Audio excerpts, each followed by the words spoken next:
আমি প্লেট লাগবে না, ডাইরেক্ট একশোটা চলে যাই, গামলাই খাই, ওই ক্যালকাল ভাত নিতে আমার ভালো লাগে না। দেখছি না আব্বা, এরকম রাক্ষসের মতো গামলা করে ভাত খালি বলে আমাদের সংসারে আয় বরকত কিছু থাকবি? এমনি বলে আমাদের সম্পত্তি ক্ষয় শুরু হয়ে গেছে। প্লেটে ভাত খালি কি পেট ভরে না রে গোল্লা?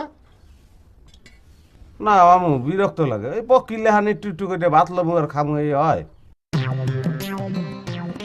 ছোটকালে তো এই গামলায় খাই, কই আমাকে ফ্যামিলির আয় বরকত তো কম। নিজেদের বাড়িতে এত আয় বরকত থাকলি পারে, তাহলে পারে এই মামার বাড়ি এসে পড়ে থাকতি না, বুঝছিস? এই বহর, তুই এমন ভাবে কথা করছু মনে করছেন গোল্লা সারা বছর মামার বাড়িতে এসে পড়ে থাকে। কইতে দেন মামানি, কইতে দেন। ওই ভাইগুলোকে পলিটিক্স করতে করতে অভ্যাস হয়ে গেছে, কি করবে কন। তুই কি করলু? তুই আব্বার টিম নিবি কি করবি? ডাল যে ভাত খাইতে দিন ওরা। তাই বলে তুই আব্বার টিম নিবি? মামুর ডিম কি বেড়া মুখরের ডিম, আর মামুকে হারা জীবন খালি ডিম খাইবে, সে তো হারা জীবন খাইছে।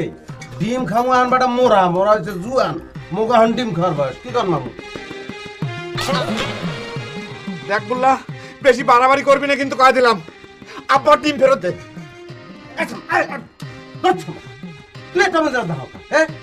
মামুর ডিম খাইতে আছে ভাই নাই, হিসাব হবে হাগো মধ্যে। তুই ডাইলের মাল ডাইল যে ভাত খাইলি, দরদ দেখা হবে না। সংবাদপত্র পড়ো, রেডিও দেখো, সেখানে কি বলে? এই বয়সে একটা বয়সের পরে ডিম খাওয়া যায় না। ডিম খাইলে আস্তে করে ব্লাড প্রেশারটা বাইরে যাবে, আমাকে মামুর টাস করে মরে যাবে। ডিম খাওয়াও না আজরাইল বলা বেটা। মামানি, ডিমের মূল জিনিস হয়েছে আপনার কুসুম। মনে করেন যে একটা নির্দিষ্ট, দেখা হ্যাঁ, ওই মনে করেন যে বয়স 30 যদি বাড়াই যায়, ডিমের কুসুম তার জন্য হারাম।